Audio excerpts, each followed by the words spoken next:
एक American university में एक साइकोलॉजिकल टीचर जब क्लास में आते हैं तो उनके हाथ में एक खाली ग्लास होता है शीशे का। जैसे ही वो अपनी पोजीशन पे पहुंच के स्टूडेंट्स को देखते हैं तो स्टूडेंट्स के चेहरे से ही पता चल रहा था कि स्टूडेंट्स उनकी क्लास में बोर हो जाते हैं, पढ़ना नहीं चाहते हैं, क्योंकि सबको यही लग रहा था कि प्रोफेसर अभी यही क्लासिक वाला क्वेश्चन पूछने वाले हैं कि इस ग्लास में बताओ पानी है या नहीं है। पर ऐसा नहीं था। प्रोफेसर ने आधा गिलास पानी भर दिया और पूछा ये गिलास कितना भारी है। और इसी सवाल के साथ प्रोफेसर ने सभी बच्चों का ध्यान अपनी तरफ फोकस करवा लिया और सबने अपना अपना आंसर देना चालू किया। आप लोगों ने अच्छा गैस लगाया, पर सच्चाई तो ये है कि इस चीज़ का जवाब मुझे भी नहीं पता है। सब हंसने लगते हैं प्रोफेसर के ऊपर। फिर प्रोफेसर कहते हैं हालांकि मुझे इस ग्लास के पानी का सही वजन तो नहीं पता है, मुझे तुम लोगों से जानना है कि अगर मैं इस ग्लास को हवा में पकड़ के ऐसे ही रखता हूँ तो क्या होगा। सारे बच्चे कहते हैं कुछ भी नहीं होगा। फिर प्रोफेसर कहते हैं कि अगर मैंने इस चीज़ को 1 घंटे तक ऐसे किया फिर क्या हो सकता है। आपका हाथ दुखने लगेगा, बस, और कुछ भी नहीं होगा। प्रोफेसर कहते हैं अगर मैंने इसको पूरे दिन तक ऐसे ही हवा में लटकाया रहा तो क्या हो सकता है। स्टूडेंट्स कहते हैं कि आपके जो हाथ होंगे उसकी जो नसें होंगी वो सुन्न पड़ने लगेंगी, आपका ब्लड सर्कुलेशन हाथ का रुक सकता है, आपको बहुत ज़्यादा पेन हो सकता है। लेकिन प्रोफेसर कहते हैं हो सकता है आपकी बातें 100% रियल हो, लेकिन एक बात मुझे बताइए कि इस सब के बीच में क्या पानी का वज़न बदल जाएगा।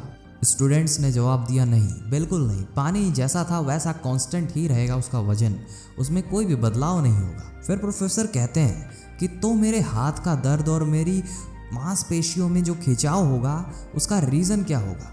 स्टूडेंट्स कहते हैं कि ऑब्वियसली सर, आपने जो ये पानी का ग्लास पकड़ रखा है उसी की वजह से होगा। प्रोफेसर कहते हैं बिल्कुल सही, पर आप लोग मुझे एक बात बताइए कि मैं इस दर्द से छुटकारा पाने के लिए क्या कर सकता हूँ। सारे स्टूडेंट्स हंसते हुए कहते हैं आप पानी का ग्लास रख दीजिए, आपको रिलीफ मिलने लगेगा। प्रोफेसर ने कहा एग्जैक्टली, हमारे जीवन में भी समस्याएं कुछ इसी तरह ही आती हैं। अगर हम अपनी प्रॉब्लम्स को अपने दिमाग में कुछ टाइम के लिए ही रखें तब तो ठीक है, लेकिन हम इसे बहुत दिनों तक रखते हैं, बहुत ज़्यादा हैवी स्ट्रेस लेने लगते हैं, तो ये जो दिमाग होता है ये अपने ऊपर बहुत ज़्यादा प्रेशर लेने लगता है इस प्रॉब्लम को लेके।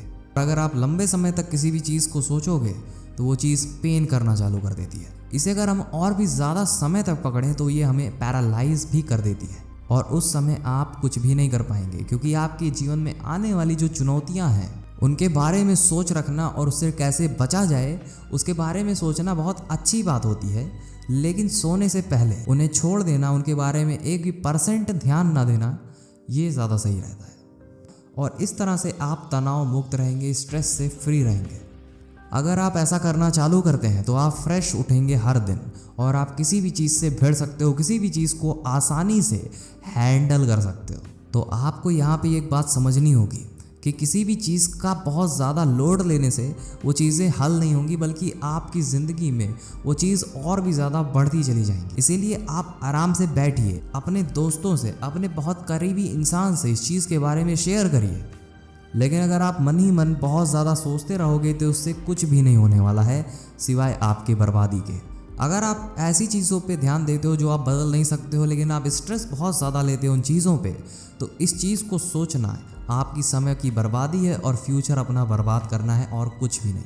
तो मेरे दोस्त, ज़िंदगी में मुस्कुराओ, क्या टेंशन है, ज़िंदगी में गम किसको कम है। आपको छोड़े बाकी सब खुश हैं, ये एक भ्रम है। इसीलिए कहते हैं ज़िंदगी का नाम कभी खुशी कभी गम है। वीडियो पसंद आई हो तो वीडियो को लाइक कर दीजिए, चैनल को सब्सक्राइब करे बिना कहीं मत जाइएगा। सुनते रहिए मोटिवेशन लाइन की वीडियोस। अभी के लिए जय हिंद, वंदे मातरम।